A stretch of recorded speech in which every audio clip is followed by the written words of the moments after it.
नमो तस्स भगवतो अरहतो सम्मा संबुद्धस्स।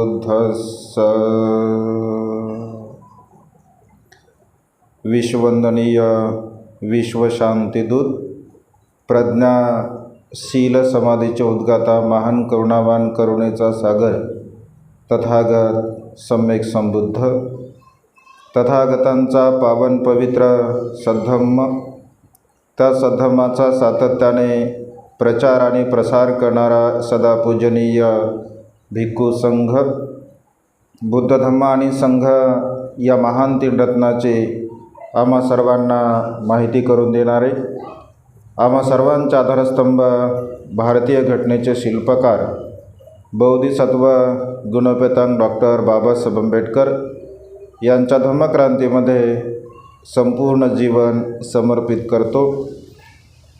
आजच्या या मंगलमय प्रसंगी, या वर्षावासाच्या पवित्र अशा कालखंडामध्ये यंतेरा सुजाता बुद्धविहारातील सर्वच उपस्थित सदासंपन्न उपासक उपासिका, त्याचप्रमाणे ऑनलाईन प्युरिटी ऑफ माइंड या यूट्यूबवरती सर्व दिशना श्रवण करणारे श्रद्धासंपन्न उपासक उपासिका, आपणा सर्वांच्या प्रती अनंत अनंत मंगलकामना मंगलमैत्री भावना व्यक्त करतो। आपणा सर्वांच्या हितासाठी, सुखासाठी आणि कल्याणासाठी तथागतांच्या अमृततुल्य वाणीला आपणा सर्वांच्या कल्याणासाठी या ठिकाणी देशनेला प्रारंभ करतो। नित्यनियमाने 2 दिवसापासून अत्यंत महत्त्वपूर्ण असा विषय आपण बघत आहोत। कर्माच्या संदर्भामध्ये, कारण कर्म हे अत्यंत महत्त्वपूर्ण असतात। मानवी जीवनामध्ये जशा प्रकारचे कर्म आपले असतात तशा प्रकारचं सुख आणि दुःख आपल्याला प्राप्त होत असते। कालच्या देशनेमध्ये चिंचा मानविकेच्या संदर्भामध्ये आपण देशनेच्या द्वारा बघितलं, त्याच्यापूर्वी सुंदरीचं कर्म बघितलं। हे जो कर्म विपाक आहे भगवंताच्या संदर्भामध्ये, तर आणखी 1-2 प्रवचनं होती। त्यानंतर एक वेगळ्या पुन्हा दुसऱ्या एका विषयावरती आपण देशना श्रवण करणार आहात। कारण जोपर्यंत कर्मसिद्धांत आपल्याला म्हणजे समजत नाही तोपर्यंत बुद्ध तत्त्वज्ञानाची विशेषता आपल्याला समजत नाही। आणि त्यामुळे शील पालन आपण का करतो, दान पुण्य आपण का करतो, ध्यान भावना आपण का करतो, धम्मदेशना आपण श्रवण का करतो, या सर्व प्रकारच्या गोष्टींचं कुशल कर्म पुण्यकर्म आपण का करतो, कशासाठी करतो, याचं चिंतन मननसुद्धा आपण केलं पाहिजे। कारण मनुष्य हा स्वभावतः स्वार्थी प्राणी आहे। आपलं हित व्हावं, आपलं सुख व्हावं, आपलं कल्याण व्हावं, अशा प्रकारची भावना प्रत्येकाच्या मनामध्ये असते। आणि त्यामुळे प्रत्येक गोष्ट आपण जी करत असतो तर ती कारणाच्या व्यतिरिक्त आपण करत नाही। प्रत्येक गोष्टीला कारण आहे, कारणाशिवाय काहीही या संसारामध्ये घडत नाही, ज्याला प्रत्यत्य समुत्पाद सिद्धांत असं भगवंताने म्हटलेलं आहे। म्हणजे प्रत्येक गोष्टीला कारण असतं, कारणाशिवाय कोणती घटना घडत नाही। आणि त्यामुळे आजच्या देशनेमध्ये आपण बघतो, खरं तर या संसारामध्ये जी वैरत्वाची भावना आहे, नहि वैरेन वैराने समंतिधं कुदाचनं अवैरेनेच संमती यस्सधम्मो सनातनो। सनातन हा जो धर्म आहे या संसारामध्ये, म्हणजे वैराने वैर कधीही शांत होत नाही। या सर्व प्रकारच्या वैरत्वाला जर तुम्हाला नष्ट करायचं असेल, नाहीसं करायचं असेल, तर मैत्रीसारखा धम्म दुसरा कोणताही नाही आहे. आणि त्यामुळे या संसारामध्ये जे अज्ञानी लोक असतात, जे अडाणी लोक असतात, जे रागिष्ट द्वेषाने युक्त लोक असतात, तर अशा प्रकारचे लोक हाडामासाचं वैरत्व आपल्या जीवनामध्ये करत असतात. आणि भगवंत असे म्हणतात की ही जे वैरत्वाची भावना आहे, पिढ्यानपिढ्या म्हणजे पिढ्यानपिढ्या वैरत्व चालत असतं. आणि त्यामुळे हे कशामुळे चालतं, तर हे अज्ञानपणामुळे चालत असते. आणि मग सर्वसामान्य व्यक्तींचेच फक्त शत्रू असतात असं नाही आहे, तर या संसारामध्ये अगदी बुद्धांचे सुद्धा शत्रू असतात. बुद्धाला सुद्धा मारण्याचे प्रयत्न केले जातात, बुद्धाला सुद्धा बदनाम केल्याचे प्रयत्न केले जातात. म्हणजे चांगल्याही व्यक्तींचे शत्रू असतात आणि वाईट व्यक्तींचा तर काही विषयच नाही. मग एक नाही, वाईट व्यक्तींचे तर पावला पावलाला शत्रू असतात, परंतु चांगल्याही व्यक्तींचे शत्रू असतात. आणि त्यामुळे भगवंताच्या जीवनामध्ये ज्यांनी अगदी सुरुवातीपासून जे शेवटच्या क्षणापर्यंत केवळ आणि केवळ वैरत्व केलं, म्हणजे कधीकधी कुळाचा, सहवासाचा काही एक परिणाम नसतो. एखादा मनुष्य चांगल्या कुळामध्ये जन्मास आला आणि तो चांगला निघेलच असंही नसतं. कधीकधी कुळ चांगलंही नसतं, म्हणजे परिवार चांगला नसतो, परंतु कधीकधी एखादा मुलगा किंवा एखादी मुलगी त्या परिवारामध्ये खूप चांगल्या प्रकारची उपजत असते. कधीकधी एखाद्या प्रज्ञावान, ज्ञानी, बुद्धिवान व्यक्तींच्या सहवासामध्ये दीर्घकाळ जरी कोणी राहत असेल तरी त्याला काही विशेष ज्ञानाचा लाभ होत नाही.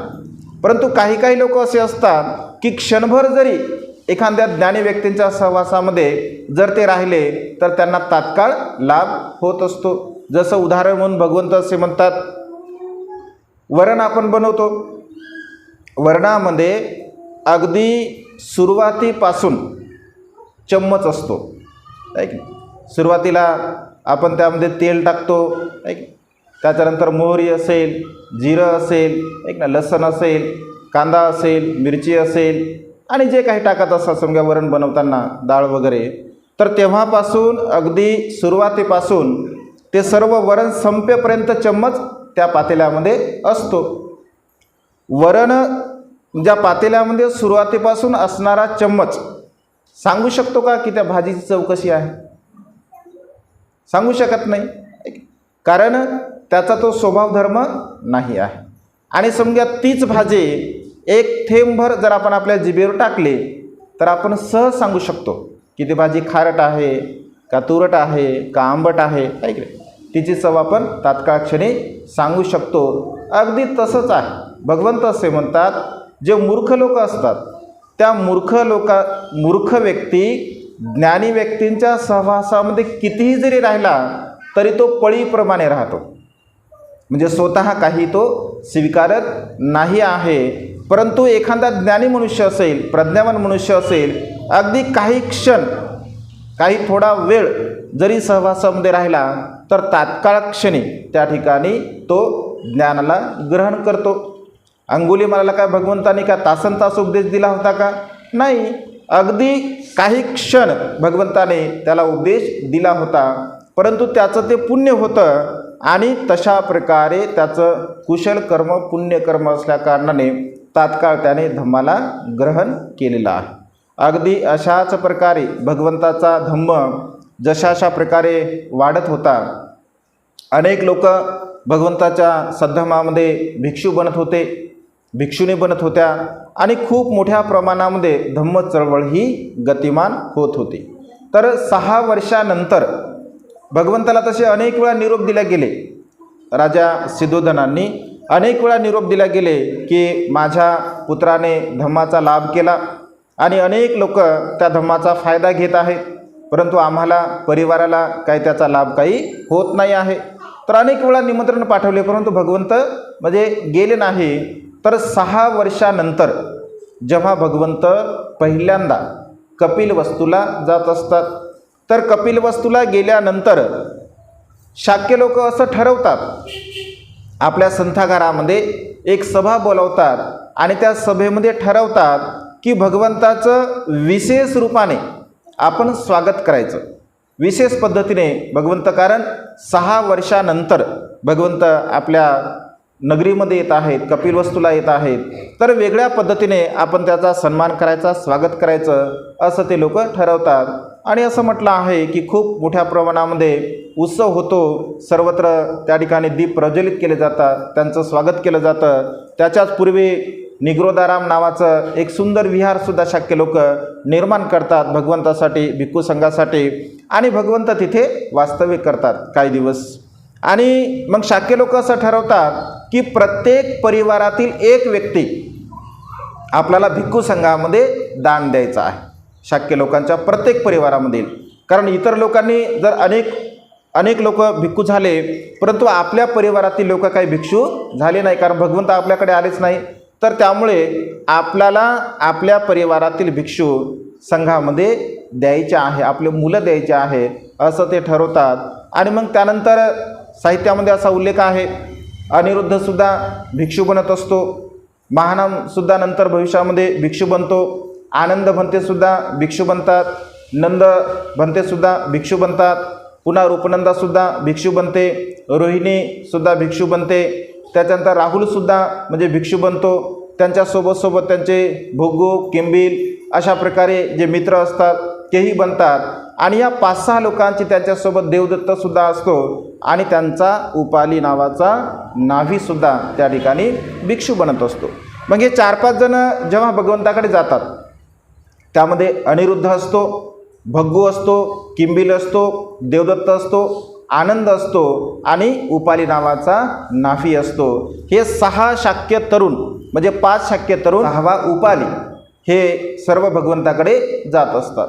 तर शाक्य लोक असं ठरवतात की उपाली तू काही येऊ नको, आणि सर्व दागदागिने त्यांचे ते त्यांना काढून देतात आणि तू घेऊन जा हे दागिने, तुझी उपजीविका करण्यासाठी तुला सहाय्यक ठरतील. आणि तो सुद्धा घेऊन जातो.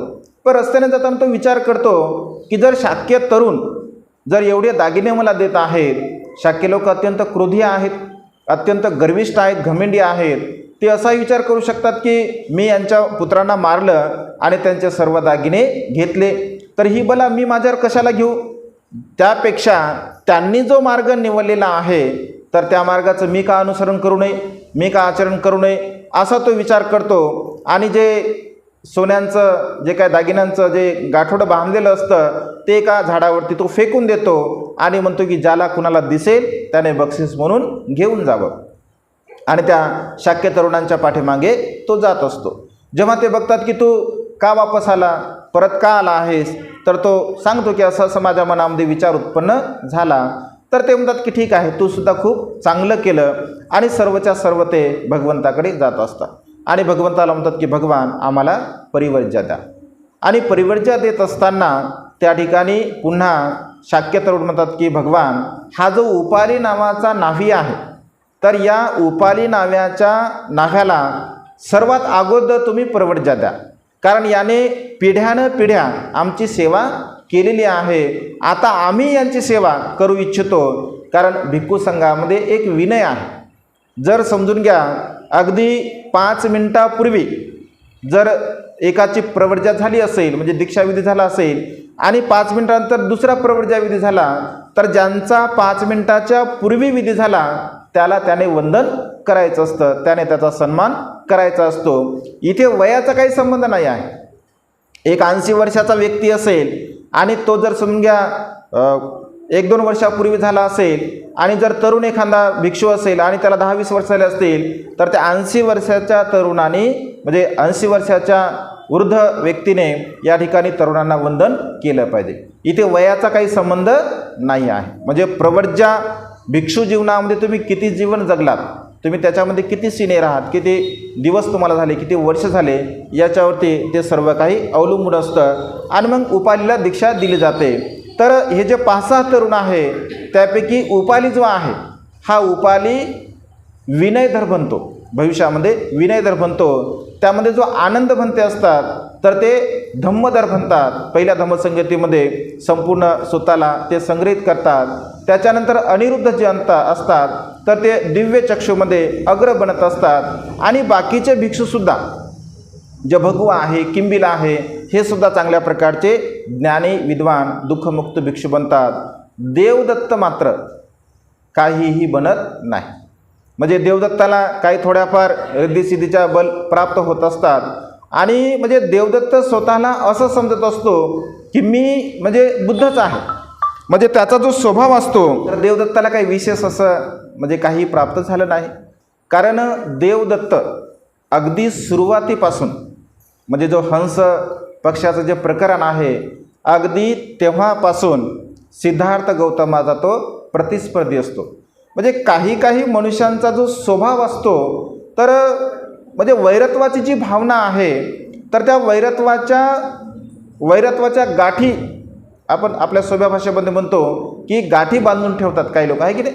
म्हणजे काही लोकांचा स्वभाव असतो तो की ते गाठी बांधून ठेवतात आणि म्हणजे ते वाढत राहतात आणि अशा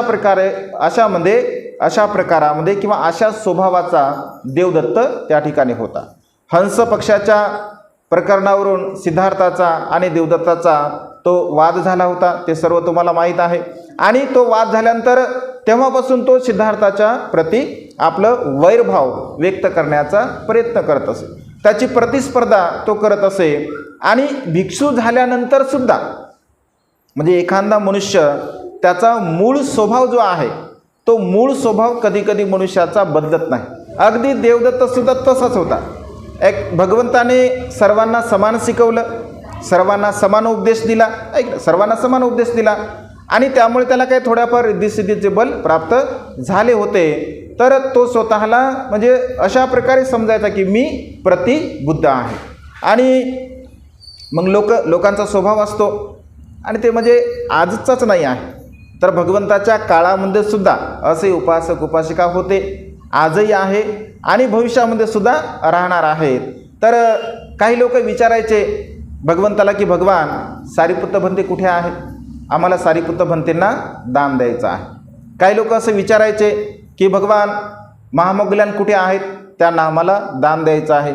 काही लोक विचारायचे की अनिरुद्ध भंते कुठे आहे, ऐक ना, नंद भंते कुठे आहे, उपाली भंते कुठे आहे, आनंद भंते कुठे आहे, अशा प्रकारचं विचारायचे. आम्हाला त्यांना दान द्यायचं आहे, त्यांना भोजनाचं निमंत्रण द्यायचं आहे, त्यांना चिवर द्यायचं आहे. अशा प्रकारे लोक भगवंताला विचारत असत. आणि अशा प्रकारचं विचारल्यानंतर असा कोणताही उपासक येत नसे आणि म्हणत नसे की भगवान देवदत्त कुठे आहे, म्हणजे देवदत्ताला आम्हाला दान द्यायचं आहे, असं कोणीच म्हणत नसं. आणि मग त्याला असं वाटलं की यांच्यासोबतच मी प्रवर्तित झालो तरीसुद्धा मला कोणत्याही प्रकारचा सन्मान मिळत नाही आहे. मग मी नेमकं काय केलं पाहिजे, तर त्याला जे रिद्धिसिद्धीचे काही बल प्राप्त झालेले असतात त्या बलाच्या द्वारा बिंबिसाराच्या पुत्राला म्हणजे अजातशत्रूला तो प्रभावित करत असतो. आणि प्रभावित करत असल्यामुळे मग अजातशत्रूला त्या ठिकाणी तो प्रभावित करतो. तर मग अजातशत्रू त्या ठिकाणी त्याला दानपुण्य करत असतो. बाकी एरवी त्याला कोणीही दानपुण्य काही करत नाही. आणि मग बऱ्याच वेळानंतर तो भिक्षू संघामध्ये राहतो. भिक्खू संघामध्ये राहिल्यानंतर त्याचा तो स्वभाव तसाच असतो. आणि मग शेवटी तो भगवंताकडे जातो. भगवंताला म्हणतो की भगवान माझ्या काही मागण्या आहे, तर त्या माझ्या मागण्या काही तुम्ही पूर्ण कराव्या अशी माझी इच्छा आहे. भगवंत असे म्हणतात की ठीक आहे, तू सांग. तेव्हा तो म्हणतो भगवान माझी अशी इच्छा आहे की संपूर्ण भिक्षूंनी अजीवनपर्यंत पिंडपातिक राहावं. म्हणजे अजीवन भिक्षूने उपासकांनी दिलेलं जे निमंत्रण आहे त्याचा स्वीकार करू नये, पिंडपातिक राहावं, म्हणजे त्यांनी केवळ भिक्षाटन करावं. अशा प्रकारे तो एक मागणी घेतो. तर भगवंत असे म्हणतात की देवदत्त ही मागणी काही योग्य नाही आहे. ज्याला कुणाला पिंडपात करायचं असेल तर ते पिंडपात करतील आणि ज्यांना कुणाला उपासकांनी निमंत्रण दिलं त्यांच्याकडे भोजनासाठी जायचं असेल तर ते जाऊ शकतात. हा ज्याचा त्याचा प्रश्न आहे. हा नियम सर्वांसाठी लागू होऊ शकत नाही. त्यामुळे ही मागणी तुझी मी मान्य करणार नाही. तेव्हा तो दुसरी मागणी टाकतो. तो म्हणतो की भगवान अजीवनपर्यंत भिक्षूंनी पासुकलिक राहावं.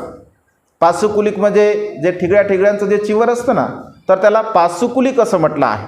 मग कुड्या कचऱ्यावरती पडलेले कपडे असतात, प्रेताला जे गुंडाळलेले कपडे असतात, पांढरे वस्त्र, त्याच्यानंतर गर्भवती स्त्रीने वापरून फेकून दिलेले कपडे असतात, म्हणजे जे यूज केले नाही, म्हणजे यूज करण्याच्या ग्रस्तांच्या कामी नाही आहे, अशा प्रकारचे कपडे एकत्र करणे, त्याला शिवणे, त्याला कलर देणे आणि तशा प्रकारचं चिवर परिधान करणे, त्याला पासकुलिक असं म्हटलं आहे. तर तो म्हणतो की भगवान आजीवनपर्यंत सर्व भिक्षूंनी पासकुलिक राहावं. भगवंत असे म्हणतात की देवदत्त, ही मागणीसुद्धा तुझी पूर्ण होऊ शकत नाही. ज्यांना कुणाला वाटत असेल, ज्यांना पासुकुलिक राहायचं आहे, तर ते पासुकुलिक राहू शकतात.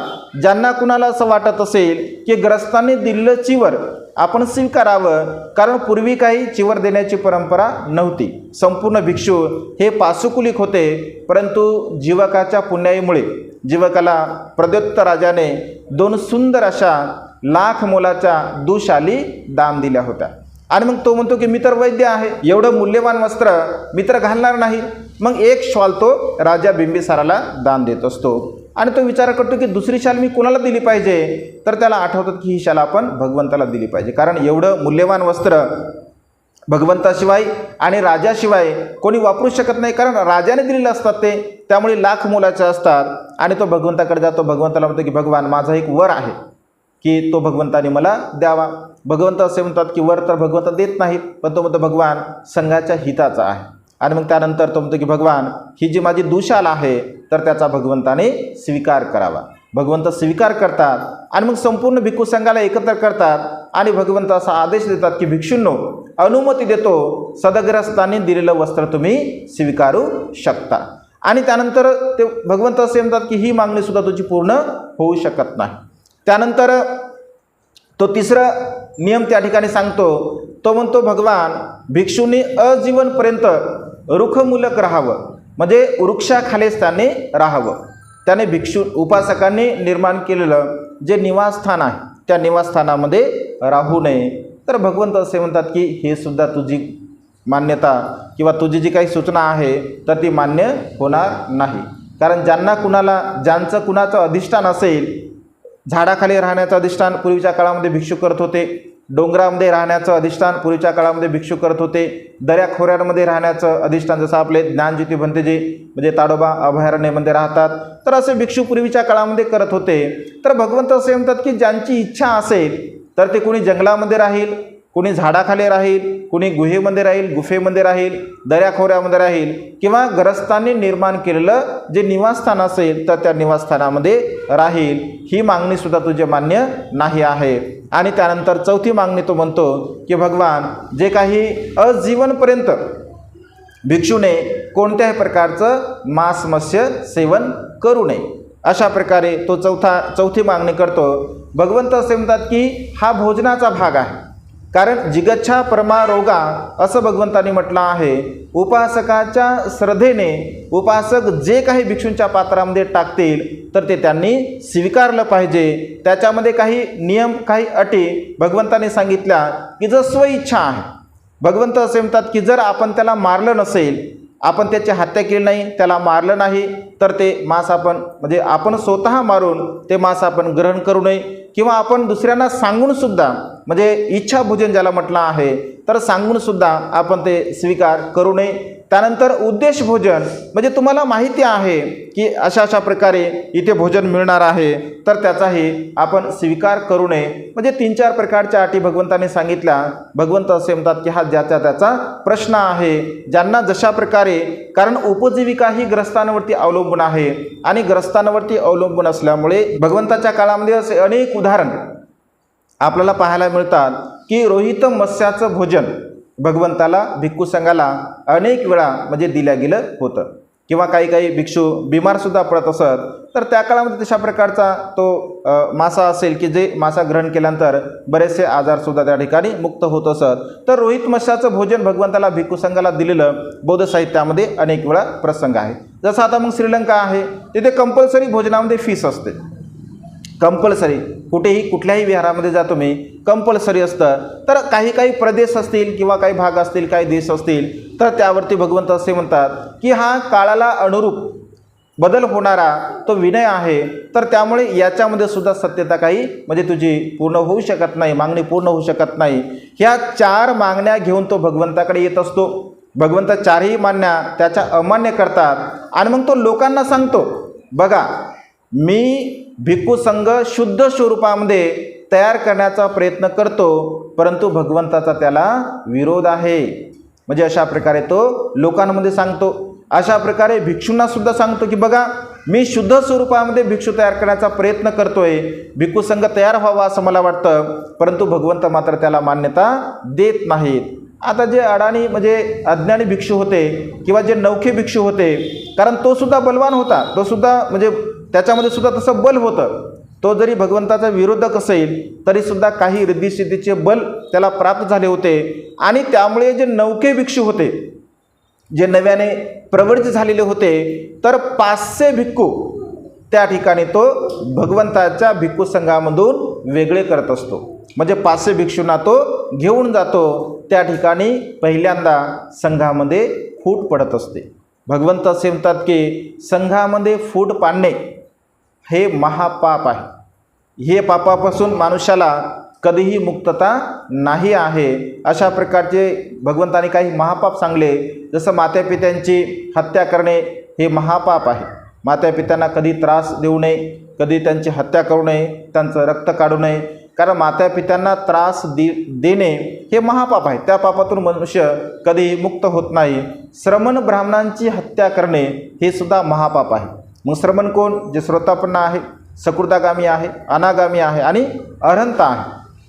त्यानंतर बुद्धाला मारणे किंवा बुद्धाचं रक्त काढणे हे सुद्धा महापाप आहे. आणि संघामध्ये फूट पाडणे हे सुद्धा महापाप आहे.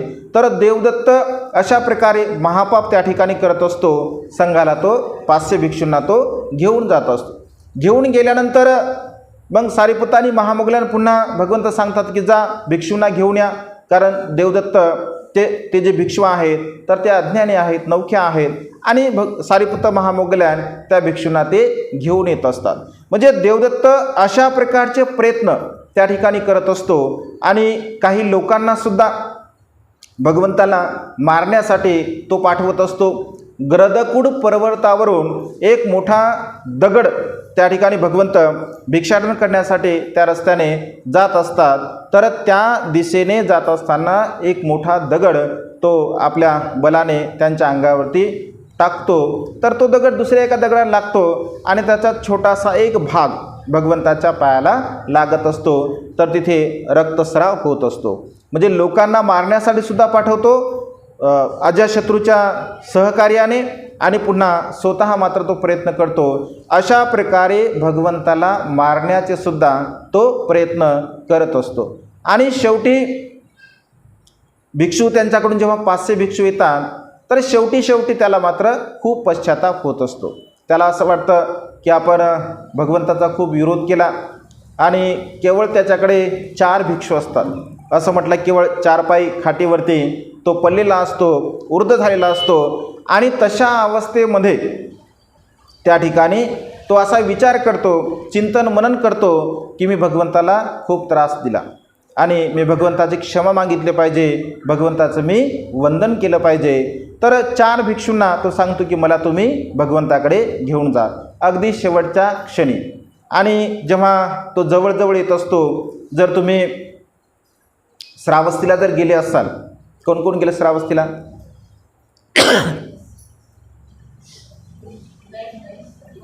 फक्त 2-3?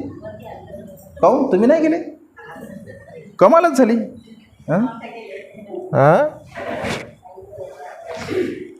म्हणजे कधी हातपाय थकल्यानंतर जायचं का? चालता येत नाही तेव्हा जायचं. बुद्ध दर्शन आपण केलंच पाहिजे, कारण विदेशातले लोक वर्षातून एकदा येतात, वर्षातून एकदा दरवर्षी, आणि त्यांना इकडे येण्यासाठी जवळपास 1-1 लाख रुपये खर्च होतात त्यांचं प्लेनचं तिकीट. आपल्याला जिथं 20 रुपये तिकीट असतं तिथे त्यांना 200 रुपये तिकीट असते, कारण फॉरेनर आहेत ते. तरीसुद्धा ते लोक येतात.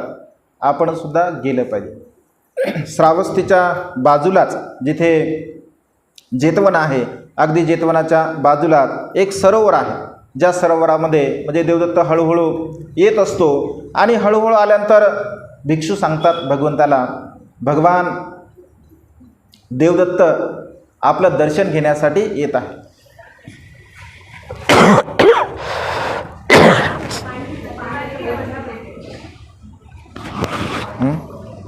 नाही,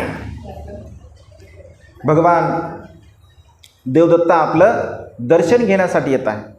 भगवंत असे म्हणतात की भिक्षूंनो, देवदत्ताचे एवढे पापकर्म आहे, एवढे पापकर्म आहे की तो भगवंताचं दर्शन घेऊ शकत नाही.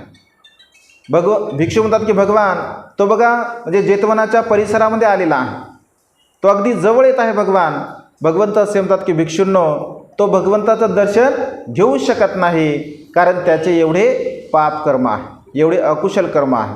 असं म्हटलं आहे की अगदी तो भगवंताकडे पाहतो, भगवंतसुद्धा त्याला पाहतात आणि ते 4 भिक्षू जे त्याला घेऊन आलेले असतात तर त्यांना म्हणतात की मला इथे थोडं थांबवा, मला पाणी प्यायचं आहे. आणि असं म्हटलं आहे, साहित्यामध्ये असा उल्लेख आहे की जेव्हा ती खाट तिथे ठेवल्या जाते तर त्याच जमिनीमध्ये, त्या ठिकाणी चिखलामध्ये तो मृत्यूला प्राप्त होत असतो. इच्छा व्यक्त करूनसुद्धा शेवटच्या क्षणी तो बुद्धाचं दर्शन घेऊ शकला नाही. का घेऊ शकला नाही? कारण आयुष्यभर जे अकुशल कर्माचं अकुशल कर्माचं त्याने बीजारोपण केलं होतं. अकुशल कर्माचं बीजारोपण केलं आणि जर समजून घ्या आयुष्यभर मनुष्य अकुशल कर्म करत असेल, पाप कर्म करत असेल तर शेवटच्या क्षणी त्याचं चित्त प्रसन्न होऊ शकते का? किंवा शेवटच्या क्षणी त्याचं चित्त प्रसन्न होईल का? होणारच नाही. कारण अकुशल विचारांचा जो संस्कार आहे तो अकुशल विचाराचा संस्कार त्याच्या चित्तावरती शेवटीसुद्धा राहणार आहे. आणि त्यामुळे भगवंत असे म्हणतात की कुशल कर्म हे हळूहळू आपण केले पाहिजे आणि सदा सर्व काळ केले पाहिजे. एखादा मनुष्य म्हणत असेल की आयुष्यभर ते सौ चुहे खा की बिल्ली हजको चली असं म्हणतात लोक, आहे की नाही? म्हणजे आयुष्यभर अकुशल कर्म करायचे आणि शेवटी मात्र काहीतरी कुशल कर्म करायचे, तर त्याचा काही उपयोग होत नाही. भगवंत असे म्हणतात त्याचा काहीसुद्धा एक उपयोग होत नाही आणि देवदत्त अशा अवस्थेला मृत्यूला प्राप्त होत असतो. तर देवदत्ताच्या संदर्भामध्ये म्हणजे हे यासाठी सांगितलं कारण भगवंताचे जे कर्म आहे, आता देवदत्ताने हे जे कर्म केले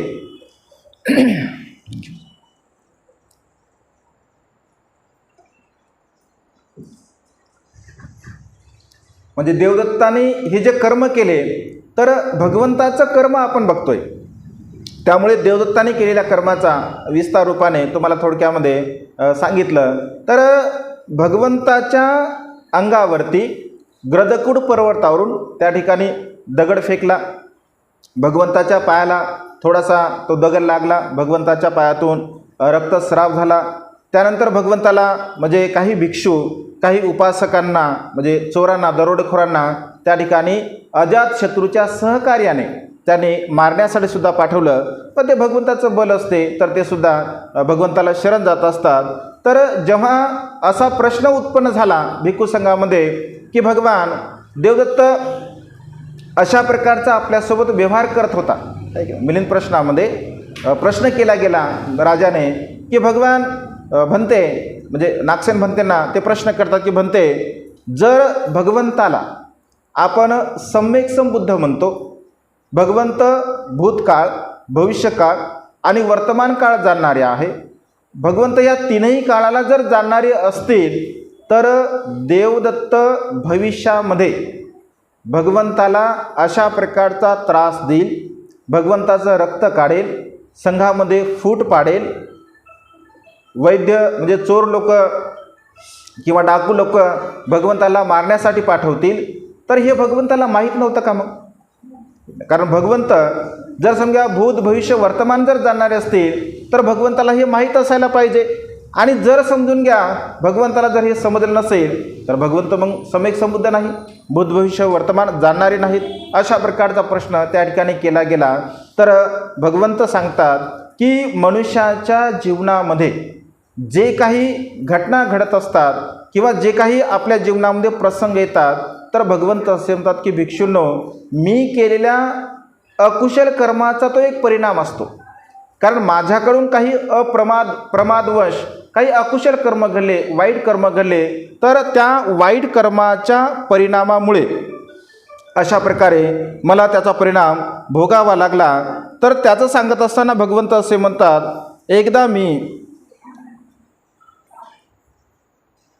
एकदा सर्वसामान्य कुळामध्ये माझा जन्म झाला आणि सर्वसामान्य कुळामध्ये माझा जन्म झाल्यानंतर माझा जो सावत्र भाऊ आहे, कारण वैरत्वाची जी भावना आहे तर केवळ दुसऱ्या व्यक्तीवरच उत्पन्न होईल असं नाही आहे. वैरत्वाची भावना आपल्या परिवारातील व्यक्तीवर सुद्धा होऊ शकते.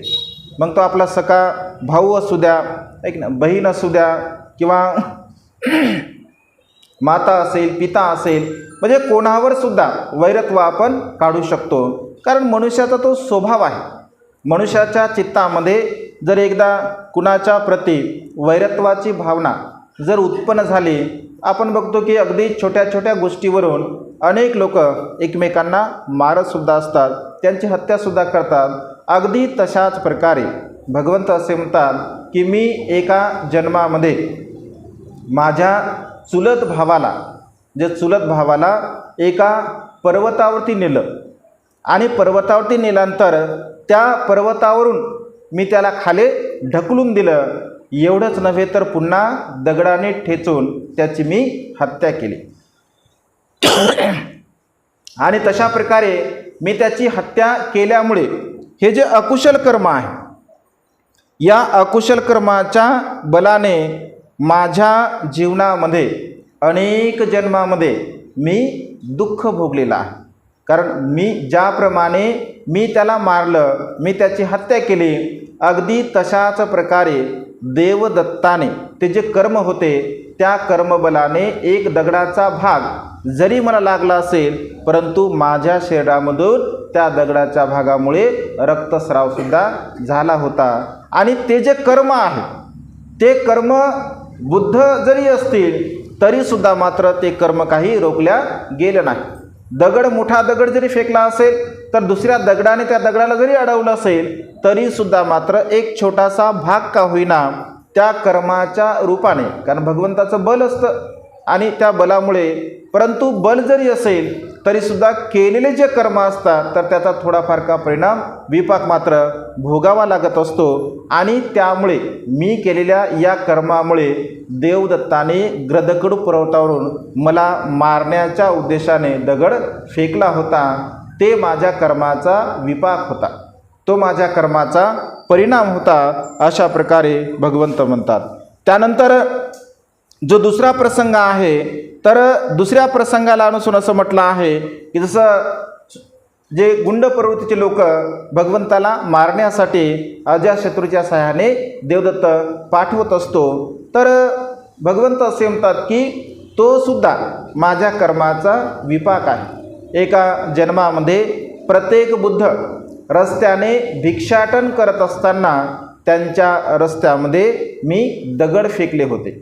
म्हणजे त्यांचा रस्ता बंद करण्यासाठी मी ते दगड फेकले होते. आणि त्याचा जो कर्मविपाक आहे त्या कर्मविपाकाच्या द्वारा देवदत्ताच्या द्वारा शत्रूंना मला मारण्यासाठी पाठवण्यात आलं होतं. म्हणजे या दोन्ही कर्माचा विपाक भगवंताने आपल्या जीवनामध्ये सांगितलेला आहे. म्हणजे मनुष्य या संसारामध्ये जीवन जगत असताना जे काही कर्म करत असेल, कुठल्याही प्रकारचं कर्म असेल, अगदी छोटं असेल मोठं असेल, त्या प्रत्येक कर्माचा विपाक, त्या प्रत्येक कर्माचा परिणाम हा आपल्याला भोगावाच लागत असतो. आणि त्यामुळे भगवंत असे म्हणतात की त्या कर्माची तीव्रता कमी अधिक होऊ शकते. आपल्या पुण्यकर्मामुळे, आपल्या कुशल कर्मामुळे त्याची तीव्रता कमी अधिक होऊ शकते, परंतु कर्माचा विपाक मात्र निश्चितपणे आपल्याला प्राप्त होणारच असतो, मिळणारच असतो. कारण देवदत्ताने आयुष्यभर भगवंताच्या प्रती वैरत्व केलेलं आहे. हाडामासाचं वैरत्व ज्याला आपण म्हणतो, अगदी तशा प्रकारे देवदत्ताने भगवंताच्या प्रती वैरत्व केलं आणि शेवटी त्या वैरत्वाच्या द्वारा दुःखाला, नरक गतीला तो प्राप्त झालेला आहे. आणि त्यामुळे सदा सर्व काळ भगवंत असे म्हणतात की या संसारामध्ये जीवन जगत असताना आपण आपल्या कर्माचा वारसा अत्यंत चांगल्या प्रकारचा बनवला पाहिजे. ज्याला आपण वारसा म्हणतो, धनसंपत्तीचा वारसा असेल, पुत्र असेल, पुत्री असेल, तो वारसा म्हणून असं म्हणतो. भगवंत असे म्हणतात की हा वारसा काही क्षणिक नाही आहे. वर्तमान काळामध्ये काही क्षणासाठी, काही काळासाठी हा वारसा तुमच्या सोबत असतो, परंतु मृत्यूच्या सोबत जर कोणता वारसा तुमचा असेल तर तो कर्मरूपी वारसा आपल्या सोबत असतो. कारण जेव्हा आपण जन्मास येतो तेव्हा भौतिक वस्तूमधून आपण काही आणत नाही आहे, आणि मृत्यूला जेव्हा प्राप्त होतो तर तेव्हा भौतिक वस्तूमधलं आपण काही नेत नाही आहे, परंतु येत असताना कर्मरूपानेच आपण संसारामध्ये जन्मास येतो, आणि जाताना सुद्धा आपण त्या कर्मरूपाने आपण संसारामध्ये जो काही कर्म चांगले असतील तेही आपल्यासोबत असतात, आणि वाईट असतील तर तेही कर्म आपल्या सोबत असतात. आणि त्यामुळे कर्मरूपी वारसा आपण निर्माण करण्याचा प्रयत्न केला पाहिजे. कारण कर्मरूपी वारसा वर्तमान काळामध्ये सुद्धा आपल्याला सुखपूर्वक जीवन जगण्यासाठी सहाय्यक ठरत असतो. आणि मृत्यूच्या पश्चातसुद्धा सुखाने मृत्यू येणे ही फार मोठी गोष्ट आहे. मृत्यूसुद्धा सुखाने येऊ शकतो. भगवंत असे म्हणतात की मृत्यूसुद्धा मनुष्याला सुखाने येऊ शकतो, पण सुखाने मृत्यू येण्यासाठी तसं कर्म आपण बीज तयार केलं पाहिजे. असं का होतं? यालाच तर भगवंत नरक म्हटलं आहे. जिवंतपणीचा हा नरक आहे. मलमूत्रामध्ये पडणे हे का सुखाचं आहे का? ऐक ना, मलमूत्रामध्ये पडणे याला जिवंत नरक भगवंताने म्हटलेला आहे. तडपू तडपू मरणे याला नरक भगवंताने म्हटलं आहे. आपण म्हणतो ना, झटकीपट गेला, चालता बोलता गेला, मी त्याला कालच बोललो आणि बघा आज तो गेला. असं मरण जे असतं ना तर ते सुखपूर्वक असतं, ॲक्सिडेंटमध्ये असणारं नाही आहे. परंतु जनरली बोलता बोलता जर एखादा व्यक्ती गेला असेल, सहज गेला असेल, तर त्या ठिकाणी तो अत्यंत म्हणजे चांगल्या प्रकारच्या मृत्यूला प्राप्त झालेला आहे. आयु जर त्याचं समाप्त झालं असेल, कारण कोणी मनुष्य 40 वर्षामध्ये, 50 वर्षामध्ये, 60 वर्षामध्ये सुद्धा मृत्यूला प्राप्त होत असतात. परंतु त्या ठिकाणी म्हणजे बेडवरती पडून जर मृत्यूला प्राप्त होत असेल, मलमूत्रामध्ये पडत असेल, आपला स्त्रीभाव असेल किंवा पुरुषभाव असेल, याची आपल्याला जाण नसेल, स्मृती नसेल, असं जर मरण असेल तर ते मात्र सुखपूर्वक मरण त्याला म्हटलं नाही आहे. सुखपूर्वक मरण हे स्मृतिवान राहून असलं पाहिजे. स्मृतीमध्ये आपण असलं पाहिजे की मी आता मृत्यूला प्राप्त होत आहे. अनाथ पिंडक मृत्यूला प्राप्त झाला, मृत्यूच्या पूर्वी तो भगवंताला निरोप पाठवतो की भगवान, माझी भगवंताला भेटण्याची इच्छा आहे, सुत्त ऐकण्याची इच्छा आहे. भगवंत तर जात नाही, परंतु भगवंत आनंद भंतेंना, सारीपुत्तांना, महामोगल्या भंतेला पाठवतात, आणि त्या ठिकाणी आनंद भंते, सारीपुत्त भंते परितदेशना करतात. परितदेशना करता करता सुत्त बुद्ध उपदेश ऐकता त्या ठिकाणी अनाथ पिंडकाचा मृत्यू होत असतो. किती सुखपूर्वक मृत्यू आहे, कारण तसं कर्म केलं त्यांनी. तशा प्रकारचं सुखपूर्वक जर कर्म करत असेल आपण, तर तो मृत्यूसुद्धा सुखपूर्वक आपल्याला येऊ शकतो. आणि त्यामुळे सदा सर्व काळ आपण चांगल्या प्रकारचे कर्म केले पाहिजे. कारण कर्मच हा आपला वारसा आहे, कर्मच हे आपले बंधू आहे, कर्मच हे आपले माता पिता आहे. आणि त्यामुळे सदा सर्व काळ कायेचे कुशल कर्म असावे, वाचेचे कुशल कर्म असावे, आणि मनाचे कुशल कर्म असावे. काया वाचा मन सदा सर्व काळ आपण परिशुद्ध निर्मळ बनवण्याचा प्रयत्न केला पाहिजे. आजच्या या मंगलमय प्रसंगी अधिक न बोलता आजची धम्मदेशना इथे संपन्न करतो. सर्वांचं मंगल हो, सर्वांचं कल्याण हो, सर्वांना दीर्घायुष्य लाभो.